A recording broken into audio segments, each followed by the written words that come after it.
అత్త ఓనాటి కోడలే. కానీ ఆ అత్తకు కోడలు కనీసం మనిషిలా కూడా కనిపించకపోతే అలాంటి అత్తను రాక్షసి అన్నా మృగం అన్నా తక్కువే. తనకు ఓ కూతురు ఉన్నా సరే కొత్తగా ఇంటికి వచ్చిన కోడలిని 4వ రోజే చంపేసింది ఓ అత్త. అందుకు కొడుకును ఉసిగొలిపింది. ఇలాంటి నీచురాలి మాటలు విని ముంబై పోలీసులు వణికిపోయారు. అండర్ వరల్డ్ నేరాలనే చూసిన ముంబై కాప్స్ ఆ అత్త చెప్పిన మాటలకు చీ అనుకుంటూ తట్టుకోలేక జూనియర్ ఆఫీసర్లకు ఎంక్వైరీ అప్పజెప్పారు. మహిళా ఐపీఎస్ అధికారి అయితే ఆ అత్త చెప్పిన హత్యా వివరాలు విని బయటకు వచ్చి కన్నీళ్లు పెట్టుకున్నారు. అసలు మనుషులు ఎంత దారుణంగా ఉంటారా అని ఆమె వాపోయారు. ప్రతి ఒక్క అధికారిని కన్నీళ్లు పెట్టించిన ప్రియాంక గౌరవ్ హత్య స్టోరీ వింటే మీరు కూడా నిజంగా షాక్ అవుతారు. ముంబై అవుట్స్కట్లోని షాహపూర్లో ఉండే సిద్ధేష్ ఒక ప్రైవేట్ కంపెనీలో ఉద్యోగం చేస్తున్నాడు. అయితే తమ కాలనీలోనే ఉండే ప్రియాంకతో పరిచయం ఏర్పడింది. అది కాస్త ప్రేమగా మారింది. దాదాపు 2 ఏళ్లు ఇద్దరు చట్టా పట్టాలేసుకుని తిరిగారు. శారీరకంగా కలిసేందుకు ఏకంగా ఒక సింగిల్ బెడ్రూమ్ని అద్దెకు తీసుకున్నారు. తల్లిదండ్రులకు తెలియకుండా లివ్ ఇన్ రిలేషన్షిప్లో ఉన్నారు. అయితే ప్రియాంకకు ఇంట్లో సంబంధాలు చూస్తూ ఉన్నారు. ఆమె తండ్రి సంబంధాలు చూస్తూ ఉండడంతో ప్రియాంక వద్దని వారించింది. తాను సిద్ధేష్ని ప్రేమిస్తున్నానని అతన్నే పెళ్లి చేసుకుంటానని చెప్పింది. దీంతో ప్రియాంక తండ్రి షాక్ అయ్యారు. మొదట ఒప్పుకోలేదు. సిద్ధేష్ను తప్ప ఎవరిని పెళ్లి చేసుకున్నానని తెగేసి చెప్పేసింది. దీంతో కూతురు మాటను కాదనలేక సరేనన్నాడు ప్రియాంక తండ్రి. ఇక తనకు ఇంట్లో పెళ్లి సంబంధాలు చూస్తున్నారని ప్రియాంక ఒకరోజు సిద్ధేష్కు చెప్పింది.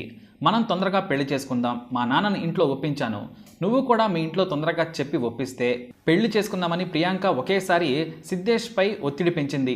మొదటి నుంచి సిద్ధేష్ను చాలా గాఢంగా ప్రేమించింది ప్రియాంక.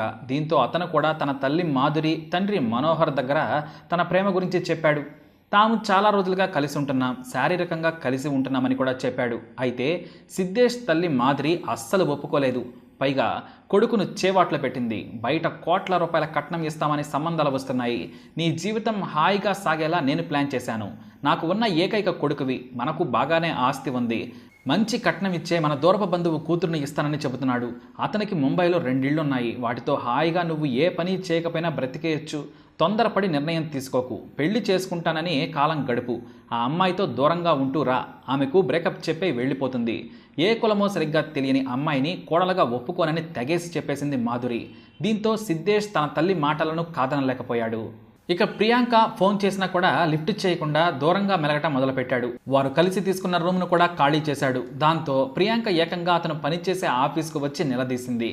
పెళ్లి చేసుకోకుంటే కేసు పెడతాను, పెళ్లి పేరుతో నాతో గడిపావు, నువ్వే నా భర్త అనుకొని క్లోజ్గా మెలిగాను, ఇప్పుడు ఇలా దూరంగా ఉండటం బాగాలేదు, ఒకవేళ మోసం చేయాలని చూస్తే మాత్రం నా జీవితం ఏమైనా పర్వాలేదు, కేసు పెడతాను, లొంగ తీసుకొని మోసం చేసావని ఫిర్యాదు చేస్తానని భయపెట్టింది. దీంతో సిద్ధేష్ అలాంటిదేమీ లేదు, తొందరపడకు, మా ఇంట్లో కాస్త ఫైనాన్షియల్ ప్రాబ్లమ్స్ ఉన్నాయని కహానీలు చెప్పి తప్పించుకున్నాడు. అలా 6 నెలలు గడిపేశాడు. మరోవైపు ప్రియాంకపై ఆమె తండ్రి ఒత్తిడి చేస్తున్నాడు. దీంతో సిద్ధేష్ ప్రవర్తనపై అనుమానం కలిగిన ఆమె తండ్రికి ఏమీ చెప్పుకోలేకపోయింది. ఇక మరోవైపు సిద్ధేష్ తన తల్లి చెప్పినట్టుగా నడుచుకుంటున్నాడు. పాత ఉద్యోగం వదిలేసి కొత్త దాంట్లోకి మారిపోయాడు. ప్రియాంక మోసపోయినని కన్నీళ్లు పెట్టుకుంది. కానీ వేరే వ్యక్తిని పెళ్లి చేసుకునేందుకు మాత్రం ఆమెకు మనసు రాలేదు. నమ్మించి మోసం చేశాడని భయపడి చివరిసారిగా కొన్ని వందల సార్లు ఫోన్లు చేసి మెసేజ్లు చేసి సిద్ధేష్ను కలుసుకుంది. ఇవాళ సమాధానం గనక చెప్పకపోతే నేను ఊరుకోనని హెచ్చరించింది. దీంతో రేపు మా అమ్మతో మాట్లాడి ఏర్పాట్లు చేస్తాను, పెళ్లి చేసుకుంటానని హామీ ఇచ్చాడు. అయినా నమ్మని ప్రియాంక అతన్ని ఇంటికి తీసుకెళ్లి తండ్రికి పరిచయం చేసింది. అక్కడ సిద్ధేష్ను సొంత అల్లుడిలా చూసుకొని మర్యాదలు చేశారు. ఇక సిద్ధేష్కు కట్నం కూడా ఇస్తానని ప్రియాంక తండ్రి హామీ ఇచ్చారు. నాకు ఉన్నదే 2 ఆడపిల్లలు, నాకు సొంతిల్లు ఉంది, దాని విలువ దాదాపుగా 50 కోట్ల పైనే ఉంటుంది, చిన్నమ్మాయి పెళ్లి కాగానే ఇద్దరికీ రాసిచ్చేస్తానని హామీ ఇచ్చాడు. అంతకంటే ముందుగా పెళ్లికి 25 లక్షల కట్నం, 100 తులాల బంగారం, ఒక కారు కూడా పెడతానని చెప్పాడు. దీంతో నాకు అవేమీ వద్దు, నేను ప్రియాంకను ప్రేమించాను, మీ డబ్బుని కాదు అని బాలీవుడ్ డైలాగ్ కొట్టాడు సిద్ధేష్. దీంతో తమ అల్లుడు మంచివాడనుకున్నారు ప్రియాంక పేరెంట్స్. ఇక ఇంటికి చేరుకున్న సిద్ధేష్ జరిగిన ఘటనను తన తల్లికి చెప్పుకొని బాధపడ్డాడు. దీంతో సిద్ధేష్ తల్లి కొత్త ప్లాన్ వేసింది. ఇక మనం ప్రియాంకను వదిలేయలేం, ఆమెను కోడలుగా తెచ్చుకోవడం కంటే నేనైనా చస్తాను, లేదంటే దాన్నైనా చంపేస్తాను అని కొడుకుకి చెప్పింది. ముందు పెళ్లికి ఏర్పాట్లు చేయి, పెళ్ళైన కొద్ది రోజులకే చంపేద్దాం, ఆ తర్వాత నీకు మరో పెళ్లి చేస్తానని తనలోని హంతకురాలిని చూపించింది మాధురి. కొడుకు సిద్ధేష్ కూడా సరేనన్నాడు. దానిని చంపితే తప్ప నాకు కూడా మనశ్శాంతి ఉండదని ప్రతిజ్ఞ చేశాడు. ఇష్టం లేకున్నా సిద్ధేష్ తల్లిదండ్రులు ప్రియాంక పేరెంట్స్ని ఇంటికి పిలిచారు. అన్నీ మాట్లాడుకొని మంచి ఫంక్షన్ హాల్లో పెళ్లి చేసి కూతురును పంపుతానని ప్రియాంక తండ్రి హామీ ఇచ్చాడు. పెళ్లి పత్రిక రాసుకున్నారు. ఏప్రిల్ 1, 2017న పెళ్లికి ముహూర్తం పెట్టారు. పెళ్లికి ఏర్పాట్లు సాగుతున్నాయి. ఇష్టం లేకపోయినా సిద్ధేష్ తనకు కాబోయే భార్య ప్రియాంకతో షాపింగ్ చేశాడు. ఆమెకు బంగారం కొనే సమయంలో సిద్ధేష్ తల్లిదండ్రులు కూడా షాపులకు వెళ్లారు. ఇక సిద్ధేష్ పేరెంట్స్ అతి కొద్ది మందికి మాత్రమే పెళ్లి పత్రికలను పంచారు. ఈ క్రమంలో సిద్ధేష్ చిన్ననాటి స్నేహితుడు దుర్గేష్ను పిలిచి తన బాధ చెప్పుకుంది మాధురి. పెళ్లి ఆగేలా లేదు, ఎంత ప్రయత్నించినా కేసులు పెడతానని ప్రియాంక బెదిరించింది. ఆమెను వదిలించుకోవాలి, చంపటమే మార్గం, ఏం చేద్దాం చెప్పమని దుర్గేష్ చేతులు పట్టుకొని బ్రతిమలాడింది మాధురి. అది విన్న దుర్గేష్ చంపుదామనుకున్నప్పుడు చంపేయాలి, అది కూడా పెళ్ళైన కొద్ది రోజులకే హత్య చేసి బాడీని పార్ట్స్గా విసిరేద్దాం, ఎవరికీ తెలియకుండా మేనేజ్ చేసేద్దాం, పోలీసుల ఎంక్వైరీ చేసినా కూడా మనకు తెలియదని చెబుదాం అని సినిమా లెవర్లో చెప్పేశాడు. మీరు చంపండి, నేను సాయం చేస్తానని కూడా అన్నాడు దుర్గేష్. దీంతో సిద్ధేష్ తల్లికి ధైర్యం వచ్చింది. సరిగ్గా పెళ్లికి 4 రోజుల తర్వాత హత్యకు పక్కాగా ప్లాన్ వేశారు. ఇక ఏప్రిల్ 1న పెళ్లిని ఘనంగా జరిపించారు ప్రియాంక తండ్రి. ఇక ఇటు తనకు కాబోయే భర్త అత్తమామలు నరకానికి పంపడానికి ఏర్పాట్లు చేస్తున్నారు. పాపం ఇదంతా తెలియని ప్రియాంక తన జీవితకాలం కోరిక తీరిందని సంతోషంగా ఉంది. తనకు అదృష్టాన్ని తీసుకొచ్చి జీవితాన్ని మార్చిన పెద్ద కూతురు అత్తారింటికి వెళ్తుంటే కన్నీళ్లు వస్తున్నా సంతోషించాడు ఆమె తండ్రి. పెళ్లైన రోజు అత్తారింటికి వెళ్లి మరునాడు ఉదయాన్నే ప్రియాంక తన తల్లి దగ్గరకు చేరుకుంది. ఇక ఆ రోజు బంధుమిత్రులకు విందు ఇచ్చి కొత్త కారులో కూతురు అల్లుడిని సాగనంపారు ప్రియాంక తండ్రి. అయితే అదే చివరి చూపు అవుతుందని అతను ఊహించలేకపోయాడు. ఇక తాము హత్య చేస్తామని ప్రియాంకకు ఏమాత్రం అనుమానం రాకుండా నటించింది మాధురి. అంతేకాక కొత్త కోడలకు ఇంట్లో రాచమర్యాదలు చేసింది. సిద్ధేష్కు మాత్రం కాస్త భయంతో పాటు ఎప్పుడు చంపాలి, ప్రియాంకను ఎప్పుడు ప్రాణం లేకుండా చూడాలి అని తహతహలాడుతూ ఉన్నాడు. అయితే తల్లి వారించింది, 3 రాత్రులు కానివ్వు, వచ్చి రాగానే హత్య చేస్తే అనుమానం వస్తుంది. సంతోషంగా మొదటి 3 రాత్రులు పూర్తయితే తనకు అత్తగారింట్లో అంతా బాగుంటుందని తన తల్లిదండ్రులకు స్నేహితులకు చెప్పుకుంటుంది. ఆ తర్వాత మనం చంపుదామని చెప్పింది సిద్ధేష్ తల్లి మాధురి. ఇక మొదటి 3 రాత్రులు దిగ్విజయంగా పూర్తయ్యాయి. 3 రాత్రులకు కూడా ఘనంగా ఏర్పాట్లు చేశారు. పూలు పళ్ళు ఒకటేంటి, రోజుకో 10 వెరైటీ స్వీట్లు పెట్టి ప్రియాంకను నమ్మేలా చేసేశారు.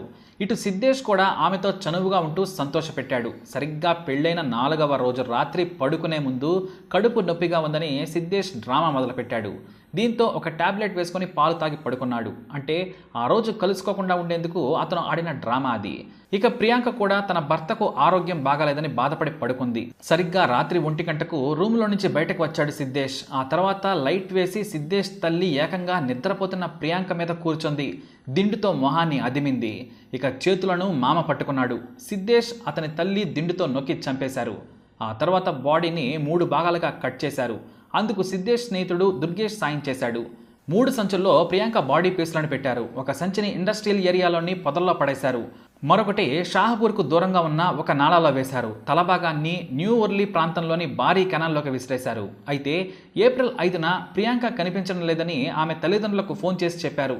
సంతోషంగా ఉన్నానని ముందు రోజు చెప్పిన కూతురు ఎలా మిస్ అయిందని ప్రియాంక పేరెంట్స్ టెన్షన్ పడ్డారు. ఆ వెంటనే ఇష్టం లేని పెళ్లి చేసుకుని చంపి ఉంటారేమో అన్న అనుమానం కూడా మొదలైంది. అయితే తెలివిగా ప్రియాంక పేరెంట్స్ కంటే ముందే వెళ్లి న్యూ ఓర్లీ పోలీస్ స్టేషన్లో ఫిర్యాదు చేశారు సిద్ధేష్ అతని పేరెంట్స్. అక్కడ మాధురి కాసేపు ఏడుపు నటించింది. దీంతో అత్తగారు చాలా మంచివారే ఉంటారని పోలీసులు కూడా నమ్మేశారు. ఇక పోలీసులు ఎంక్వైరీ మొదలుపెట్టారు. ఆమె ఫోన్ స్విచ్ ఆఫ్ వస్తోంది, లొకేషన్ కూడా చూపించడం లేదు. చివరిసారిగా రాత్రి 1 గంటకు స్విచ్ ఆఫ్ అయినట్లు గుర్తించారు పోలీసులు. సిద్ధేష్ మాత్రం సాయంత్రం బయట ఫ్రెండ్స్ని కలిసి వెంటనే వస్తానని వెళ్ళింది, మళ్లీ రాలేదని ఫిర్యాదు చేశాడు. దాదాపు 5 రోజుల పాటు పోలీసులు అన్ని చోట్ల విచారణ జరిపారు. పెళ్లి ఫోటోలను చూశారు. అంతటా కూడా సిద్ధేష్ నవ్వుతూ కనిపించాడు. సిద్ధేష్ తల్లి మాధురి కూడా నవ్వుతూ కోడలతో ఉన్నట్లు ఫోటోలలో కనిపించింది. ఎక్కడా ఒక్క క్లూ కూడా లభించలేదు. అయితే ఈలోపు సిద్ధేష్ ఫోన్ను, అతని తల్లిదండ్రుల ఫోన్ కాల్స్ డేటాను పరిశీలించారు పోలీసులు. అందులో దుర్గేష్ అనే వ్యక్తితో పలుమార్లు మాట్లాడినట్లు తేలింది. కానీ ఎన్నిసార్లు విచారించినా తమకు ఏ పాపం తెలియదని ఏడుస్తూ నటించారు సిద్ధేష్ అతని తల్లిదండ్రులు. ఇక ఇలా కాదని దుర్గేష్ను వేరుగా పిలిచిన పోలీసులు తమదైన శైలిలో విచారణ చేయగా మొత్తం కక్కేశాడు. ఆ తర్వాత సిద్ధేష్ను సైతం 4 అంటించడంతో ఒప్పుకున్నాడు. అయితే ఈ హత్యకు బీజం వేసింది అతని తల్లి అని తెలిసి విచారణ అధికారులు షాక్ అయ్యారు. మాధురిని విచారించడంతో మొత్తం కక్కింది. ఆమెను మహిళా ఐపీఎస్ అధికారి విచారించారు. ఒకవైపు పెళ్లి ఏర్పాట్లు చేస్తూనే కాబోయే కోడలి హత్యకు చేసిన పనులు విని ఆమె షాక్ అయ్యారు. నవ్వుతూ పెళ్లి జరిపించిన ఫోటోలను ఆమె ముందు పెట్టారు. ఇంత బాగా ఎలా నటించావు, ఎలాగూ చంపుతామని తెలిసి ఇంత సంతోషంగా ధైర్యంగా ఉంటారా అని ప్రశ్నించింది. ఇక తానే ప్రియాంక ఛాతి మీద కూర్చొని దిండు పెట్టి చంపాను, నా కొడుకు సాయం చేశాడు, మా వారు ప్రియాంక కాళ్ళు పట్టుకున్నాడు, ఆ తర్వాత రంపంతో ముక్కలుగా కోసి పారేశామని చెప్పింది మాధురి. మరి 4వ రోజే ఎందుకు చంపారని ప్రశ్నించక ఆ మరుసటి రోజు వారి తల్లిదండ్రులు కొత్త అల్లుడికి బట్టలు పెడదామని తీసుకెళ్ళడానికి వస్తామన్నారని, అందుకే చంపేశామని చెప్పింది సిద్ధేష్ తల్లి. దీంతో ఆ మాటలు విని ఐపీఎస్ ఆఫీసర్ కన్నీళ్లు పెట్టుకున్నారు. ఎంతో జీవితాన్ని ఊహించి వచ్చిన 23 ఏళ్ల అమ్మాయిని చంపడానికి నీకు ఆలోచన ఎలా వచ్చింది? ఆ చేతులు ఎలా వచ్చాయి? నీకు కూడా కూతురుంది కదా. ఛీ, నీలాంటి వారి కారణంగానే వరకట్నపు హత్యలు జరుగుతున్నాయి. ఒకవైపు మగాళ్ళు మృగాల్లా మారి చిన్నపిల్లలను రేప్ చేస్తున్నారు, మరోవైపు నీలాంటి రాక్షసులు ఇలా అమ్మాయిలను చంపుతున్నారు. కాళ్ళకి పారాణి ఆరకముందే ఇలా చంపావంటే నువ్వు మనిషివి కాదని సదరు మహిళా అధికారి మాధురి మొహం మీదే ఉమ్మేసినట్లు మాట్లాడింది. 25 ఏళ్లు ఒక తండ్రి తన కూతురును బంగారంలా పెంచుకుంటే చంపుతావా? మహిళలే సాటి ఆడవారిని చంపితే వారికి దిక్కెవరు? ఛీ, మీరు చదువుకున్నా మారరా అంటూ ఆవేదన చెందారు. నీకు జైలు జీవితం ఎలా ఉంటుందో తెలిసాక నువ్వు చేసిన తప్పు తెలుస్తుంది అని కన్నీళ్లు పెట్టుకుని కేసును పక్కాగా విచారించారు ఆ మహిళా ఆఫీసర్. ఇక ఈలోపే ఇండస్ట్రియల్ ప్రాంతంలో దొరికిన శరీర భాగాలను చూసిన స్థానికులు పోలీసులకు ఫిర్యాదు చేశారు. ఆ సంచిలో కాళ్ళు చేతులు మాత్రమే ఉన్నాయి. అయితే చేతి మీద ఉన్న గణేశుడి టాటూను చూసి ప్రియాంక సోదరి అది మా అక్క చేయి అని చెప్పి రోధించింది. ఆ తర్వాత సిద్ధేష్తో పాటు అతని తల్లి మాధురి, తండ్రి మనోహర్, సాయం చేసిన దుర్గేష్ను పోలీసులు అరెస్టు చేసి జైలుకు పంపారు. అందరికీ యావజ్జీవ శిక్ష పడే ఛాన్స్ ఉంది. ఇప్పటికీ బెయిల్ రాలేదు ఈ నీచులకి. మరి వీరికి ఎలాంటి శిక్ష పడాలి? తప్పకుండా మీ అభిప్రాయాన్ని కామెంట్ ద్వారా తెలియజేయండి. అలాగే ఇలాంటి ఇన్ఫర్మేషన్స్ కోసం తప్పకుండా ఈ వీడియోని లైక్ చేయండి, షేర్ చేయండి, మా ఛానల్ని సబ్స్క్రైబ్ చేసుకోండి.